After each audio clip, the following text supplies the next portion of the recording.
Por los que no conocen Iglesias Loans, hemos fundado esta empresa por más de 10 años. El propósito de esta empresa es para poder ayudar y proveer fondos financieros para iglesias, tal como la del pastor Gerardo Bonilla y como muchas otras iglesias, las cuales les hemos ayudado aquí en Houston. Pero no solamente para iglesias, sino para pequeñas empresas que quieren comenzar sus negocios, quieren comprar propiedades para poder funcionar mejor en sus negocios, refinanciar. Hacemos diferentes clases de productos financieros, así que existimos por la necesidad que hay en nuestra gente hispana, porque sabemos que son las que menos muchas veces oportunidades tienen para agarrar préstamos financieros y son las que más batallan para obtener esos fondos, así que por eso existimos. Y hemos iniciado esta serie de presentación de caracteres, presentación de hombres con un carácter el cual es digno de imitar, es digno de seguir.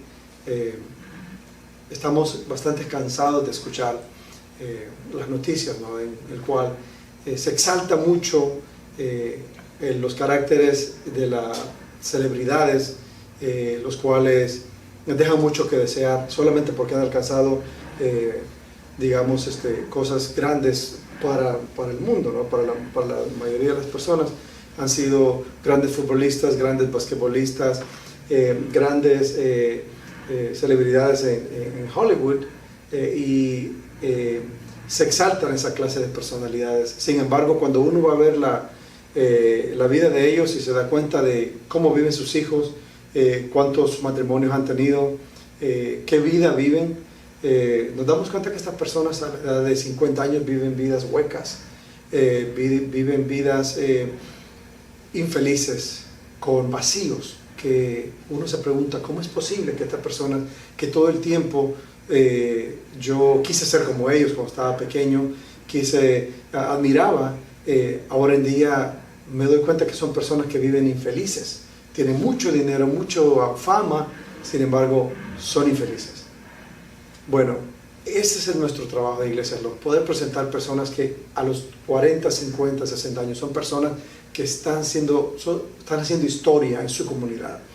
Cuando ellos partan con Dios, van a ser recordados por todo lo que ellos lograron, no solamente a nivel de su familia, de sus hijos, sino también a nivel de la comunidad. ¿Cuántas personas viven mejor porque tú vives? Esa es una pregunta que yo siempre me hago a mí.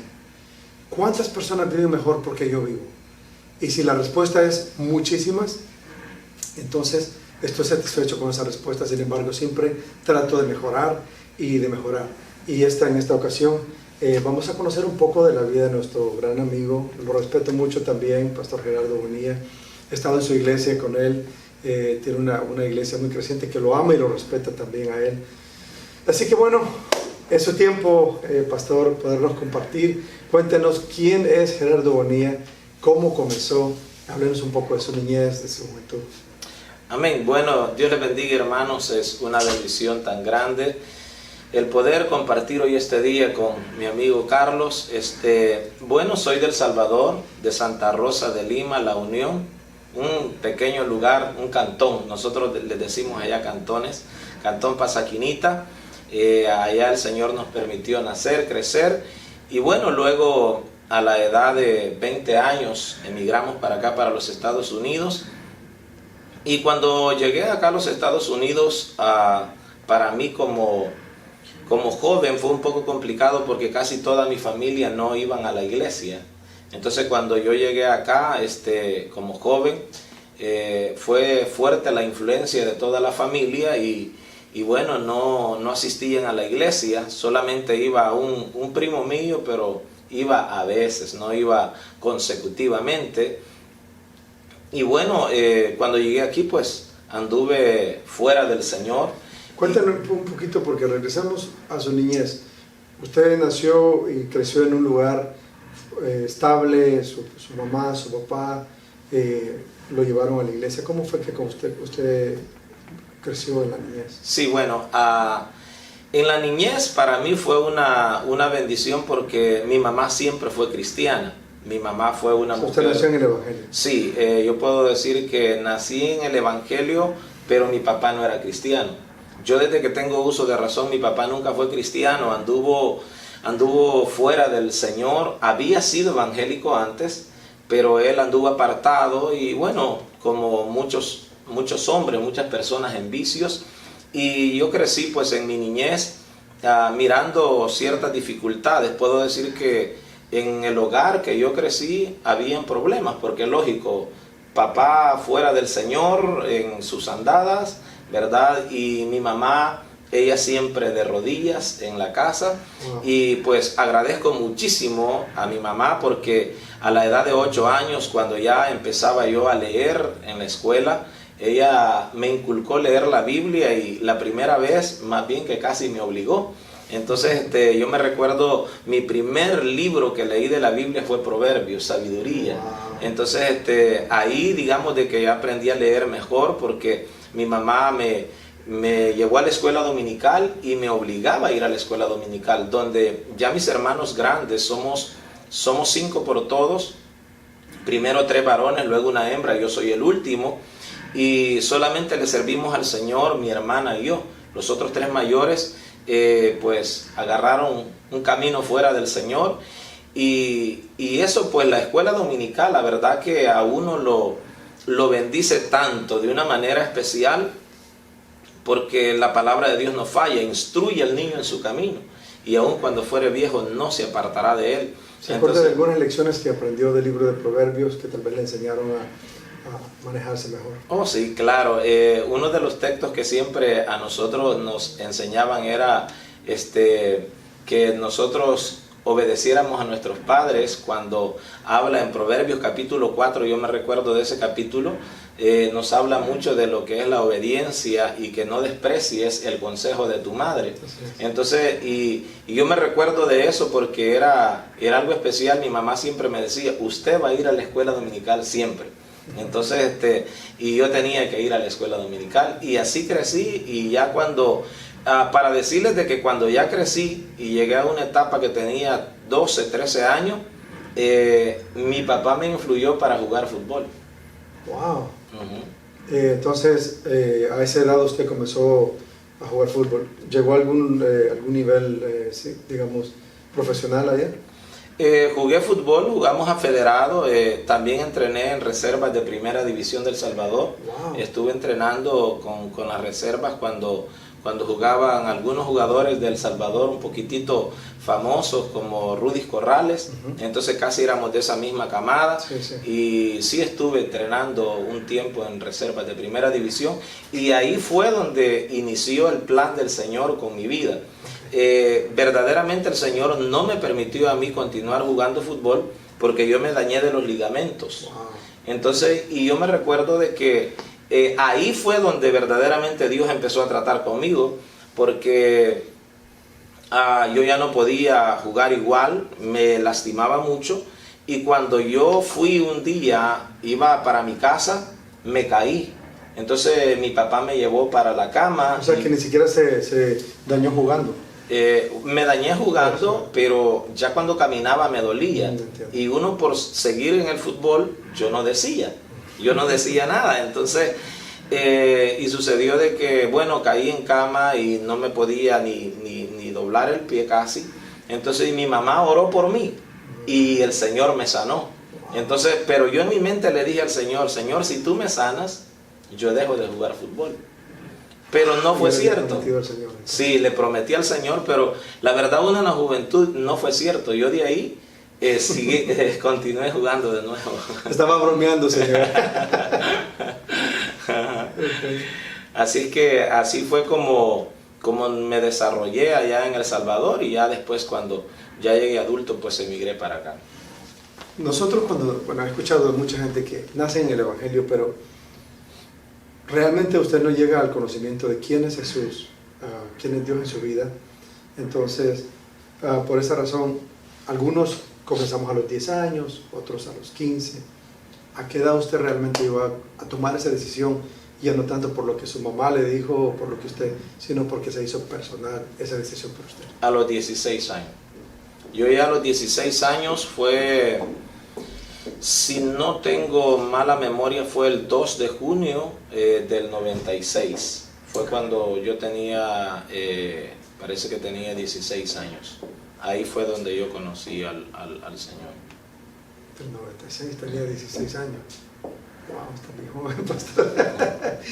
Más joven que yo.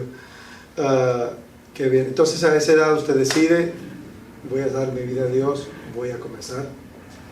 Y es una decisión personal. Sí, y ahí fue donde el Señor pues me tocó y verdaderamente ahí le conocí. Y fue como estuve un tiempo, luego como les digo, me vine para los Estados Unidos y ya acá pues me aparté del Señor, no había quien fuese a la iglesia y igual... ¿Tenía algún liderazgo en la iglesia allá en El Salvador? No, allá en El Salvador nunca tuve ningún liderazgo, solamente fui a la iglesia, nunca tuve tampoco privilegios de nada, era un joven que muy apenas había entrado a la iglesia, pero ya luego en eso emigramos. Entiendo. ¿Por qué se vino para El Salvador? ¿No? Muy difícil allá, ¿cuál era su...? Sí, la razón, yo creo que la mayoría de personas, ¿verdad? Siempre tenemos el anhelo de venir a los Estados Unidos, trabajar, quizás tener un mejor vivir más adelante, y esa es la razón por la que emigramos. Sí, claro.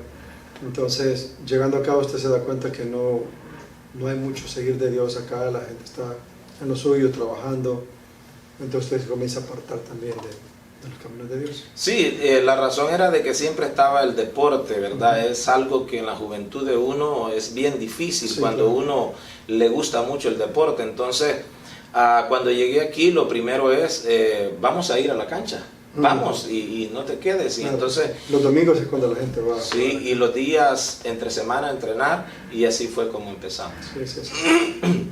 Ahora, estando acá, usted comienza a trabajar. ¿Cuáles son algunas de las lecciones que usted aprendió?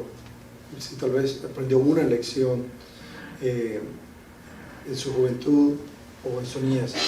Hasta ese momento de su vida, ¿cuáles eran las lecciones más importantes que usted había aprendido de la vida hasta ese momento?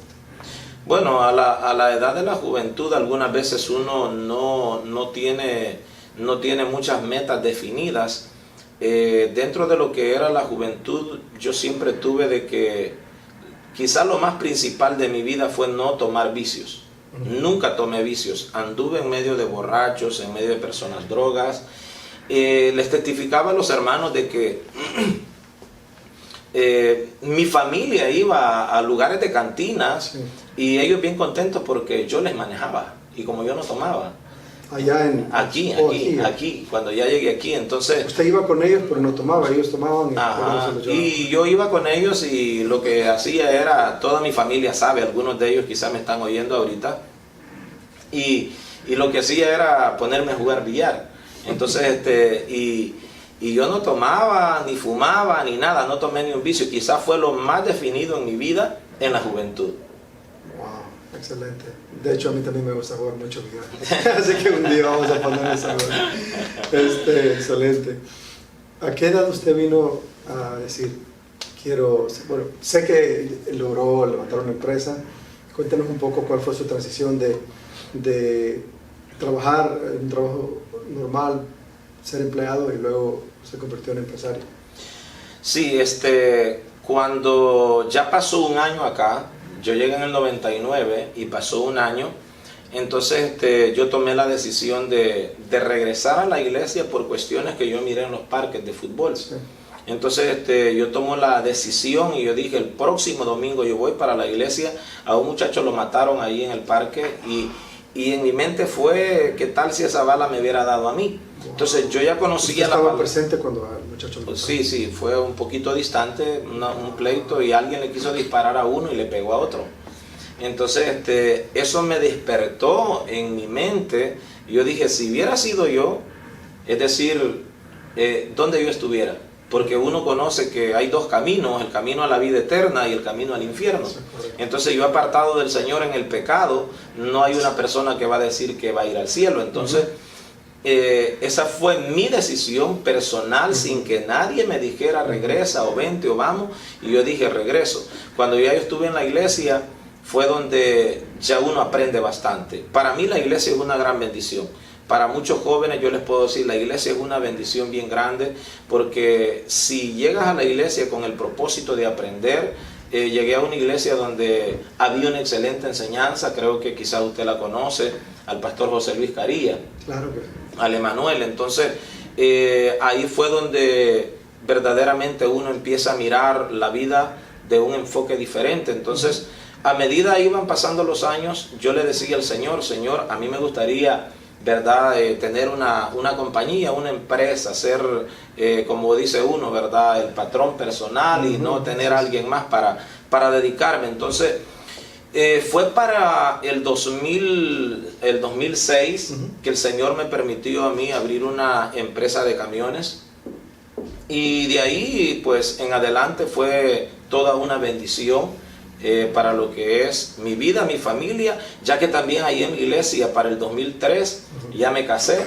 con mi esposa, la saludo, ¿verdad?, a Rosemary Bonilla, a mis 2 hijos, Gerardito y Josías. Entonces ya para ese entonces ya estaba casado. Wow, okay.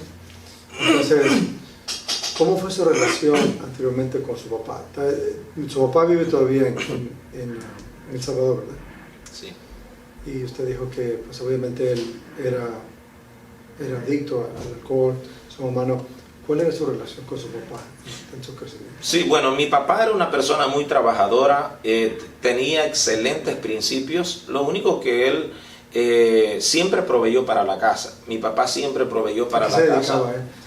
Él se dedicaba a lo que era la agricultura, y cuando nosotros íbamos creciendo, lo que él tenía era que a veces tomaba, pero siempre proveía para la casa. Puedo decir, mi papá fue una persona muy responsable. Entonces, con mi papá siempre tuvimos una excelente relación. Los consejos de mi papá también me ayudaron en la juventud bastante. Gracias. Mi papá fue esa persona que siempre nos aconsejó de una manera muy bien. Entonces, pero cuando yo me vine para los Estados Unidos, yo siempre tuve una relación con ellos. Entonces, siempre tuve contacto con mi papá. La bendición fue que cuando ya nosotros estábamos aquí, él vino con residencia para acá. Entiendo.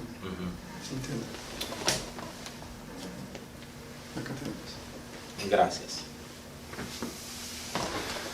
Cuando usted se casó, dijo, él vino con residencia. Él vino ya después. Okay. Sí, él vino ya después, no vino cuando yo me casé, no, ya vinieron ellos, como mamá vino como para el 2012, papá vino como para el 2014. O sea que usted tuvo una relación con su papá, tal vez no tanto cercana, pero siempre hubo un respeto de parte suya, no hubo maltrato de él a usted, sino que hubo una relación, digamos, relativamente bien. Sí, en el hogar con mi papá tuvimos, quienes tenían dificultades era papá y mamá. Era lógico porque pues él a veces se iba para la calle, pero con nosotros no. Aún mi papá dentro del hogar, que yo viví, aprendí muchos principios. Uno de esos era que mi papá siempre era el que, digamos, lideraba el hogar. Mi mamá aún, mi papá que no era cristiano, mamá era muy obediente. Entonces yo aprendí eso desde nuestro hogar, que a medida yo crecí y yo veía, mi mamá respetaba la palabra de mi papá. Mi mamá nunca andaba botándole la palabra a mi mamá, y fue un hogar donde muchos principios nos enseñó también lo que era ser justo en la vida, el no defraudar a nadie, el no robar a nadie. Wow, mi papá, aún siendo una persona que no era conversa, la verdad es que me recuerdo en una ocasión a alguien que le fue a dejar un dinero, que esa persona iba de viaje, y esa persona tenía familia y tenía hermanos. Y entonces le dice a mi papá, ¿por qué me lo deja? Le dijo él, yo sé que usted es una persona honesta. Y mi papá sí fue honesto. Entonces, y cuando mi papá le dejó, así como le dejó el dinero, le dijo, así te lo entrego, yo ni lo he contado ni nada. Entonces, en principios en el hogar, aprendí de ambos. Entonces, mi papá fue una persona muy responsable, también trabajadora, y nos enseñó a nosotros buenos principios. Excelente. Eso es importantísimo. He visto yo un patrón que en cada persona que hemos entrevistado, que cuando no han podido tener una paternidad así sana relativamente, han batallado mucho, aún comenzando con sus familias y ejerciendo el ministerio. Me decían dos líderes que conozco y respeto mucho, que nadie puede ejercer paternidad hasta que no ha recibido paternidad. Y obviamente usted recibió paternidad de su papá, pero eventualmente fue con Dios, ¿no? Su trato con Dios. Claro, sí puedo decir que mi papá fue una base en nuestro crecimiento y desarrollo, porque siempre cuando un padre gobierna bien el hogar y lidera, los hijos tienden a respetar mucho la palabra del padre. En el caso mío fue así. En el caso mío en el hogar es igual. Yo tengo 2 hijos y la verdad yo no ocupo de estarles llamando 2 o 3 o 4 veces. Ellos rápidamente a la primera, ellos me obedecen. Pero yo creo que también eso es fundamental. Uno lo conoce por la palabra, pero mi papá fue esa persona en el hogar de que siempre se mantuvieron esos principios como el líder del hogar, como el proveedor del hogar. Y mi mamá, una mujer temerosa, cristiana, respetaba la palabra de mi papá, y eso sí se me quedó en mi mente siempre. Excelente.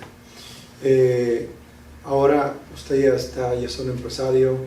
¿Cómo fue su vida cambiando y moldeándose hacia el pastorado? Le pregunto esto porque yo he sido empresario desde que tenía 21, 22 años. Y siempre se han acercado pastores y me han dicho, usted debería ser pastor, hermano, y siempre están tratando de meterme al pastorado, y yo les digo, no. Que a mí me reveló Dios. Bueno, si se lo reveló a usted, me lo tiene que revelar a mí no me ha revelado nada Dios, así que yo le he huido al pastorado, porque sé que es una tarea muy difícil, es una, ¿cómo le diré? Una carga, no sé, tal vez una responsabilidad muy grande que llevar, porque si es lo más difícil que hay es poder lidiar con personas, es liderar personas y crecerlas, formarlas, edificarlas. Entonces ese es el verdadero trabajo de un pastor, y lo admiro porque sé que está haciendo un buen trabajo. Su iglesia está creciendo en números y también en madurez, por lo que escucho y veo. Pero ese desarrollo, ¿cuál fue la transición de empresario a pastor? Bueno, personalmente, ya que estamos en esta entrevista, yo nunca tuve en mi mente el deseo de ser pastor. Eso Dios lo sabe muy bien y Dios lo conoce. Si uno de los deseos míos en mi corazón fue, y quizás lo decía mucho, fue ser evangelista. Ser evangelista. En el tiempo que yo crecí, miraba muchos predicadores que eran evangelistas y me llamaban la atención. Yo estuve cerca de pastores, yo me relacioné bastante con pastores, y cuando yo estaba en la empresa, ya mi enfoque con mi familia, mi esposa sabe muy bien de que llegamos nosotros a un nivel muy estable económicamente, y no teníamos ningún deseo, ni en comentario mío ni de ella, de un pastorado, sino que verdaderamente mi enfoque era trabajar en liderazgo, apoyar al pastor y poder siempre seguir trabajando la empresa. Entonces así fue como yo estuve conduciéndome por un buen tiempo, pero fue un llamado.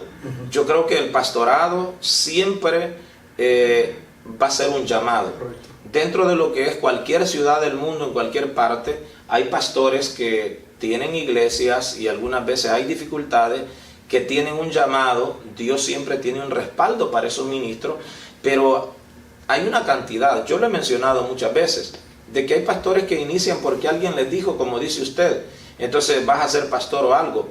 Entonces cuando yo estoy en la empresa, no le miento, un día a las 11 de la noche, yo estaba estudiando la palabra.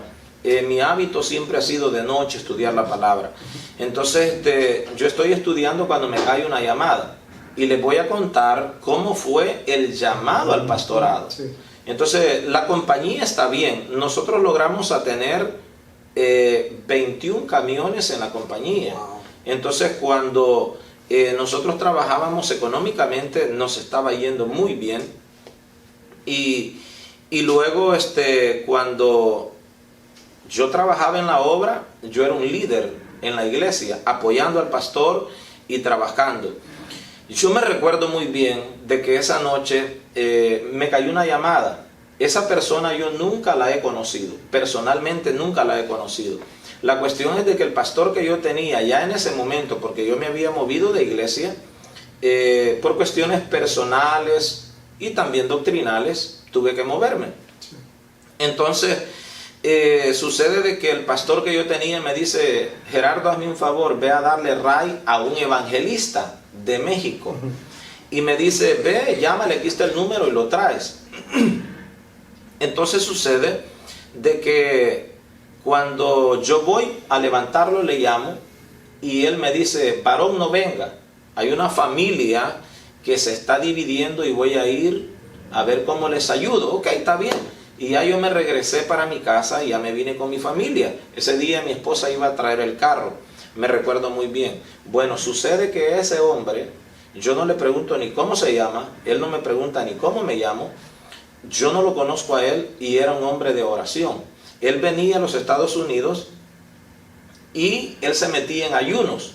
Entonces viene él y un día me cae la llamada a las 11 de la noche y él me dice: varón, me dice, ¿cómo está? Y le digo yo: bien. ¿Quién habla?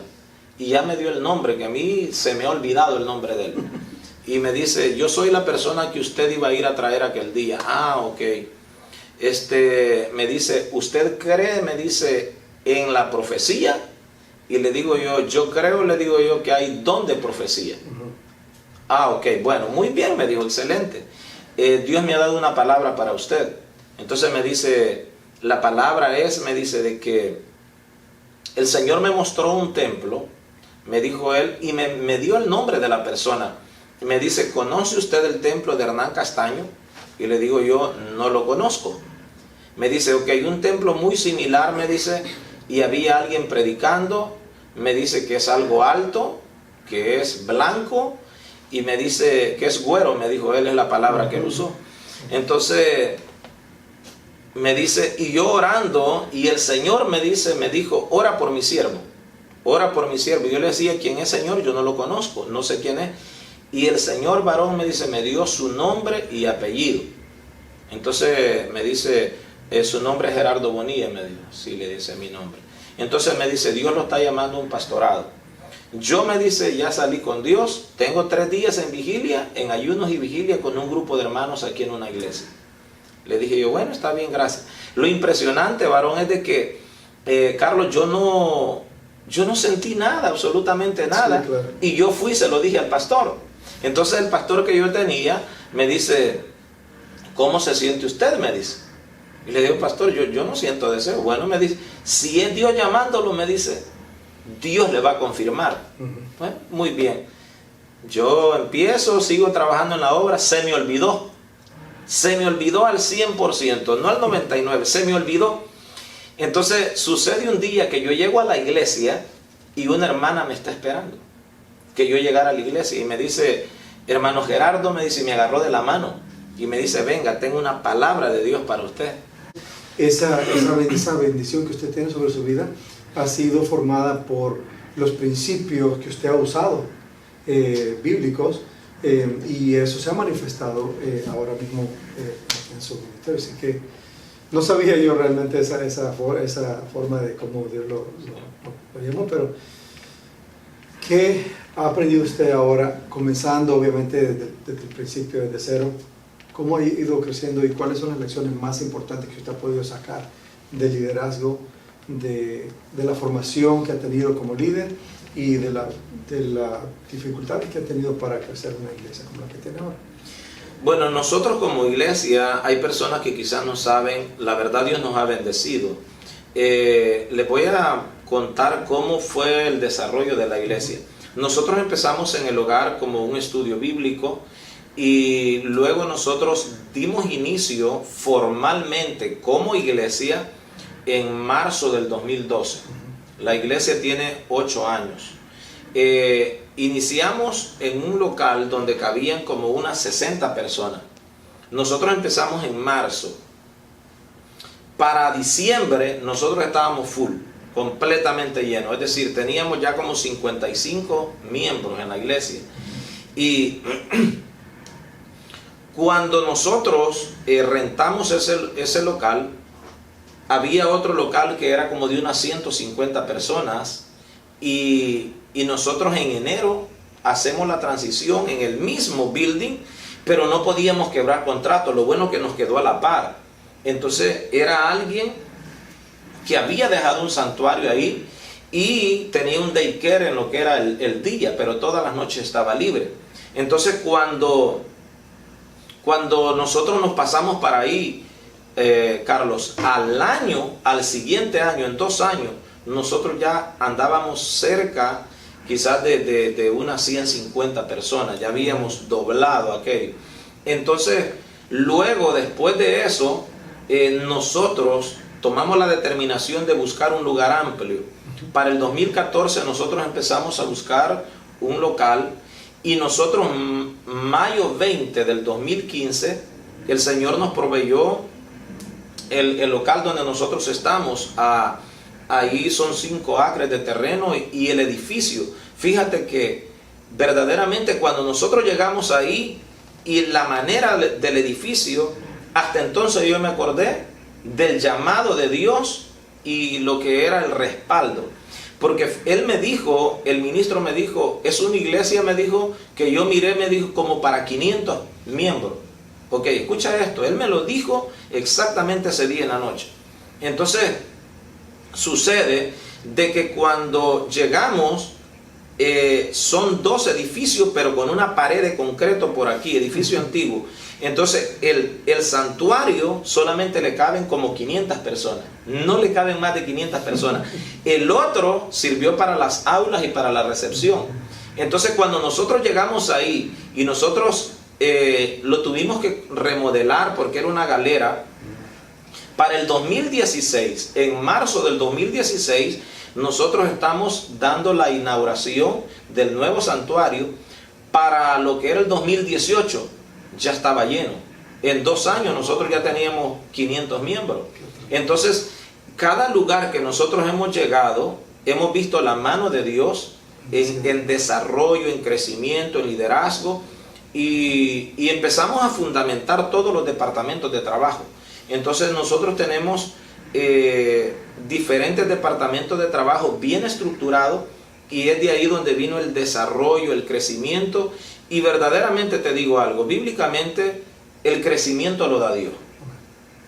Cuando Dios respalda, Dios da un crecimiento.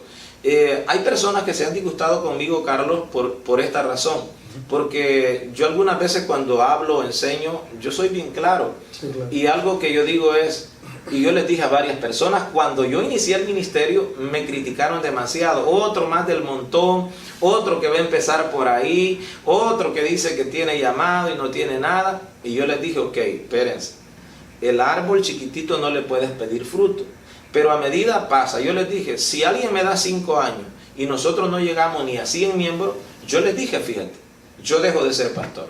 Y les doy mi palabra porque dejo de ser pastor.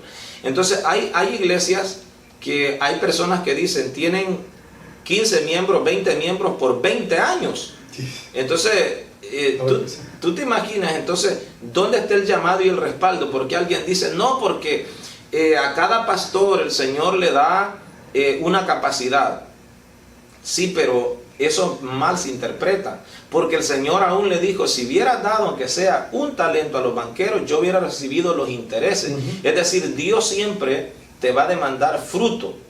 Y tenemos la parábola de la vid verdadera. Entonces, si un árbol no da fruto, es estéril. ¿Cómo tú vas a decir, yo fui desde pequeño, pues papá también fue ganadero, agricultor, y yo digo, si tú tienes 10 vacas, ¿cómo vas a creer que nunca más vas a tener más vacas de 10?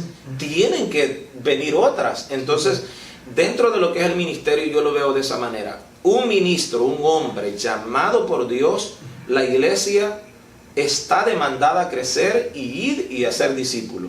Toda la razón. Si esa iglesia no crece, hay un problema. La iglesia no es diferente a una empresa, pastor. La iglesia es una empresa. Y yo creo firmemente en los principios que Dios ha establecido de liderazgo. Dios le permite tener a usted ciertas responsabilidades.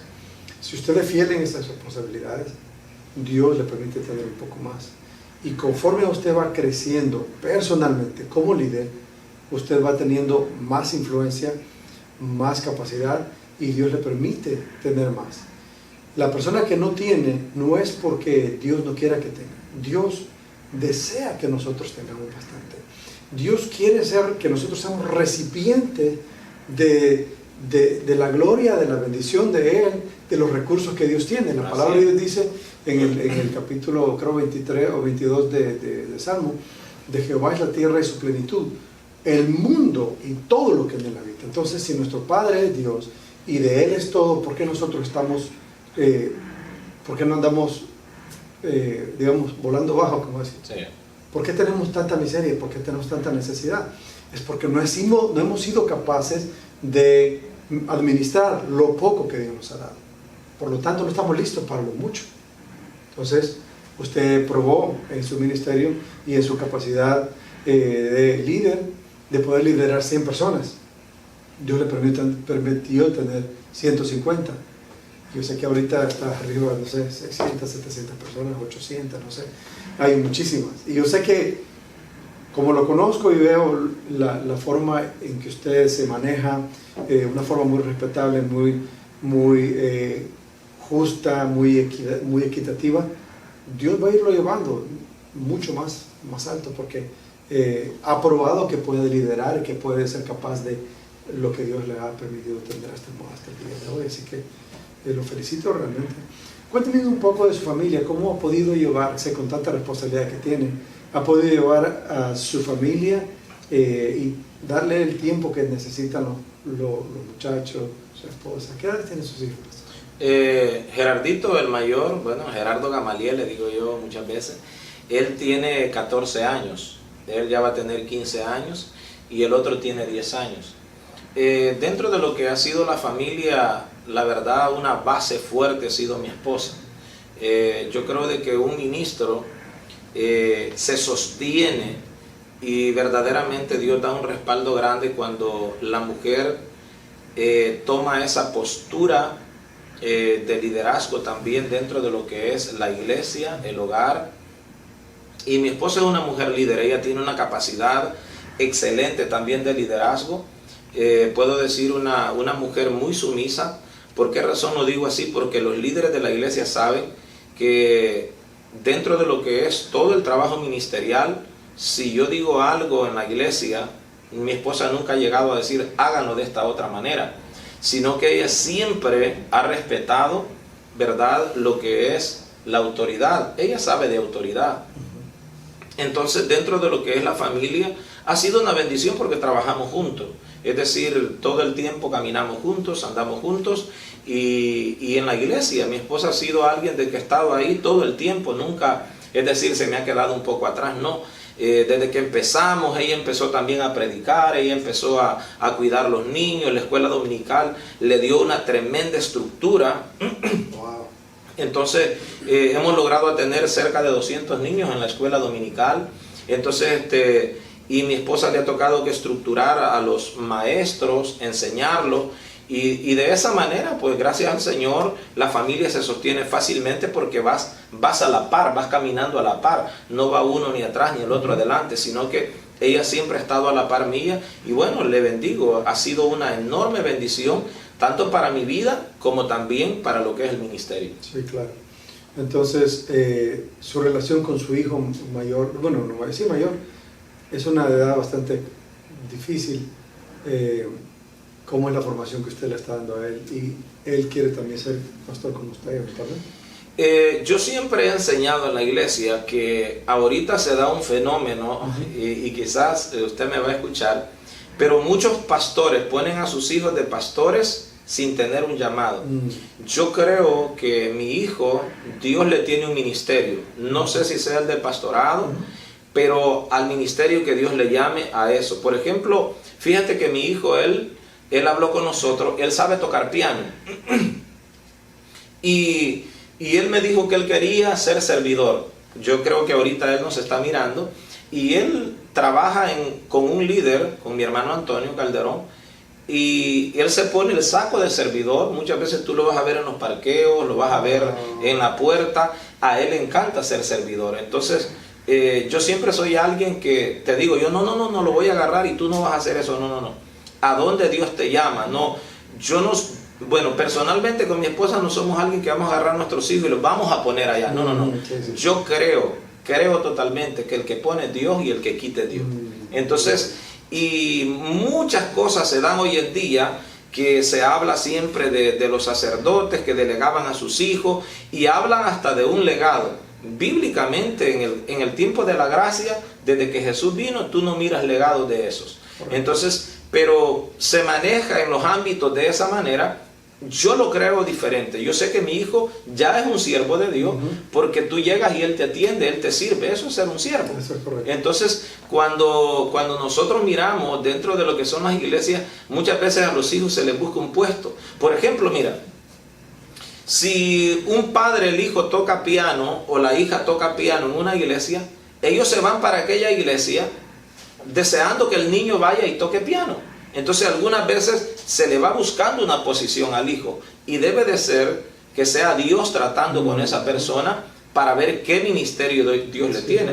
Porque yo acá no tenía ni a mi papá ni a mi mamá, y en el llamado que Dios me hace, es decir, Dios te puede llamar y Él te puede poner donde Él quiere. Correcto. Entonces yo de esa manera lo veo.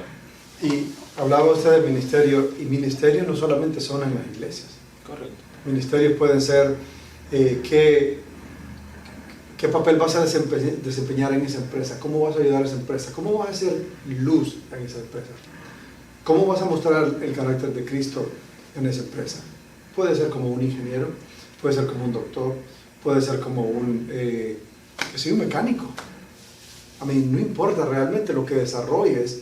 Qué bueno que usted tiene ese ministerio, es un llamado que lo admiro realmente, porque como le dije al principio, liderar personas es una de las cosas más difíciles que puede haber. Y le preguntaba a su familia también, porque ahí se puede ver el liderazgo que usted ejerce en su casa, y el hecho de que sus hijos quieren ser parte de la iglesia significa que usted está haciendo lo correcto en su casa. Cuando usted niega el tiempo de sus hijos y lo dedica solamente para la iglesia, le pasa igual que como le pasa al empresario que toma todo el tiempo para estar en la oficina, para trabajar, y no dedica tiempo a sus hijos. Entonces sus hijos crecen odiando lo que su padre hace, independientemente de lo que esté haciendo, sea mecánico, sea ingeniero, sea doctor, no importa. Odian lo que su padre hace porque eso le robó el tiempo de sus hijos. Entonces, lo felicito, es un balance muy interesante y muy importante de llevar. Pasando a lo último, pastor, ¿cómo ha podido lidiar con esta situación del COVID-19? ¿Cómo ha afectado a la iglesia? Hermanos, me imagino que a muchos les ha de ver ya. Cuéntanos un poco de cómo has lidiado con esta situación. Sí, bueno, esta situación es algo global, ¿verdad? Nosotros lo conocemos muy bien. Dentro de lo que es la iglesia han habido personas que han estado enfermas, se han recuperado.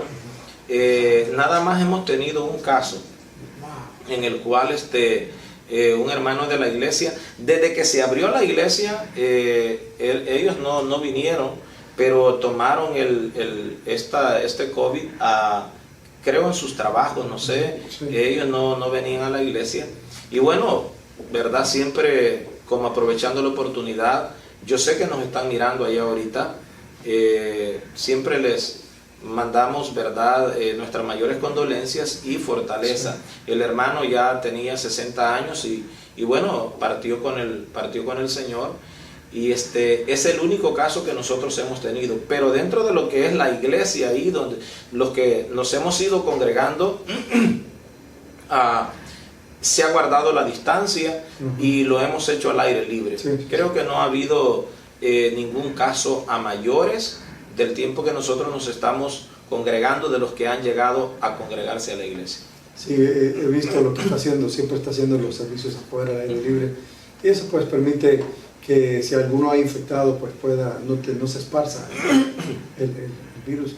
Pero han habido algunos que sí se han infectado, me imagino, se han recuperado. Sí, hay personas que se han infectado, se han recuperado, y pues en ese en ese proceso nosotros lo que hemos hecho es orar, pedir al Señor, ¿verdad? También hay otra familia que llegó en este proceso, se convirtieron todos al Señor, y tuve la oportunidad de orar por esa persona cuando ella estaba en el hospital en una videollamada. Sí. Ella se convirtió al Señor, recibió a Cristo y a las 4 horas también partió con el Señor. Pero tuvimos la oportunidad de orar, y de igual manera, ¿verdad? Tanto a la familia Campos como también a la familia Rubio, nosotros les enviamos nuestras mayores condolencias, y pues ya estamos, creo ya, aquí en Houston se está superando esto, sí, de una manera muy buena en las iglesias, y creo de que viene algo mejor por delante que sí, sí, sí. Ustedes van a ser parte, y creo que estamos esperando eso. Eso ya está en el schedule, de que primeramente vamos a estar en su iglesia celebrando sus triunfos y sus alcances. ¿Qué le pudiera decir a las familias que están escuchándonos, viéndonos y que están pasando por esa situación ahora mismo? Están tal vez ellos enfermos o su familia está enferma. ¿Qué palabra puede darles ahora? Sí, bueno, la verdad solamente es de fortalecerse en el Señor. Yo creo de que como cristianos nosotros debemos de analizar bien las Escrituras, que son los días finales que se están dando, y hay algo que dentro de la cristiandad se ha dado, y yo creo que viene para probarnos. La Biblia la tenemos y mencionamos pasajes cuando todo está bien y todo, y algunas veces no le damos cuidado. Por ejemplo, un pasaje dice, dijo Pablo, para mí el vivir es Cristo y el morir es ganancia. La cuestión es de que a muchos cristianos les ha dado demasiado miedo, mucho miedo. Personalmente, los hermanos de la iglesia saben, gracias a la misericordia de Dios, Dios me ha guardado, estoy bien, y hemos estado sanos con mi familia, Sí. y hemos andado predicando en medio del pueblo, orando por las personas, y yo creo de que el verdadero cristiano no debe de tener miedo. Es decir, si un cristiano le tiene temor a esto, y yo le digo a las personas, yo sé que esto se está viendo en El Salvador, en Honduras, en diferentes países, nos miran mucho de Colombia. Si la iglesia se abrió y tú no vas a la iglesia a congregarte, verdaderamente tienes un gran temor a la muerte, que no tienes una seguridad de tu salvación. Porque verdaderamente todos somos de la muerte.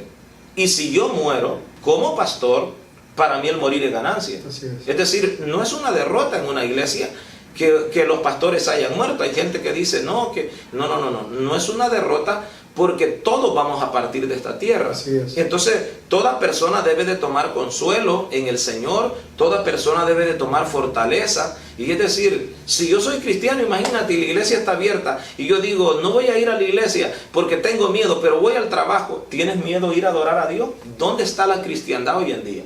Entonces, esas son las cuestiones que somos probados como cristianos para ver qué es lo que hay en nuestro corazón. ¿Sí? Hay algunos que se han quedado, es decisión de ellos, pero como yo le digo a mi esposa y nuestros hijos, la iglesia está abierta, vamos todos a adorar al Señor. Fíjate, mi suegra es un gran ejemplo, tiene 75 años, y tú la vas a ver, esa viejita ahí adorando al Señor.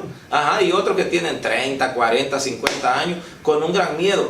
La verdad, no tienen seguridad de su salvación, porque la muerte te puede sorprender hoy, mañana y todos los días, y que tú le andes huyendo a la muerte, algo que ya está vencido, quiere decir que no conoces bien las Escrituras y verdaderamente tienes temor a algo que es natural en la vida.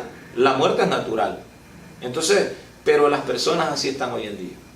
El otro día estábamos hablando con un muy buena punto. Estábamos hablando con una persona y me dice, yo tengo fe cuando oro por alguna persona que está enferma, pero realmente tengo miedo porque tengo que ponerme siempre la máscara. Y está bien que se ponga la máscara, eso no da nada que ver, no, está bien. Pero dice, tengo miedo que infectar a mi familia. Y yo le digo, ¿cómo puedes tú tener miedo y tener fe a la misma vez? Es todo lo contrario. Son dos. ¿Cómo puedes tener fuego en el agua? No puedes tener. Miedo y fe no van de la mano, son completamente dos. El que tiene fe. O sea, vences el miedo. Vences el miedo. O sea, Josué no podía decir, tengo miedo, porque en las murallas están no, él tenía fe y decía, todo, él las derribamos como pan los... Él tenía fe, no tenía miedo. Sí, no tenía miedo. Miedo tenían los otros 10. Bueno, excelente, pastor. Gracias por su tiempo. Ya se nos acabó el tiempo, pero gracias a todos los que nos han estado viendo. Les enviamos una palabra de fe, de aliento, y que mantenga siempre su corazón en el Señor, porque Él es el único que tiene control de todas las cosas. Así que nuevamente gracias por habernos acompañado el día de hoy. Bueno, Carlos, te quiero dar gracias porque Carlos nos ayudó a nosotros a comprar 5 acres de terreno que estaban a la par de los primeros 5 que teníamos, y la verdad fue un milagro de Dios. Nos dieron a un bajo costo y se hizo de una manera rápido, que yo creo que hubiera estado como en menos de 15 días. Y también ahorita para los hermanos como testimonio, quizás pastores que nos están mirando, Carlos nos está trabajando en este periodo. No quiero desaprovechar esta oportunidad en este tiempo de crisis, como se le llama. Carlos está a punto de adquirir un préstamo de 2,5 millones para edificar un nuevo santuario de 3,500 personas. Un nuevo santuario que vamos a construir porque estamos viendo la cosecha grande de almas que hay. Entonces necesitamos un lugar muy amplio, y Carlos nos está ayudando cuando los bancos se han negado. Perdón, Carlos. Donde los bancos se han negado, Carlos nos ha ayudado a esto, y él, todo su equipo de trabajo, de verdad les agradecemos. Hacen un excelente trabajo y que bendicen mucho las iglesias. Y bueno, gracias al apoyo de él, nosotros creo que quizás para principio del otro mes estamos cerrando, y ya nosotros vamos a empezar un nuevo santuario bastante grande. Sé que, Carlos, te agradecemos también como iglesia por ese esfuerzo, ese aprecio que también nos tienen. Muchísimas gracias. Y vamos a poner ese video cuando tengamos la inauguración Amén. Del templo.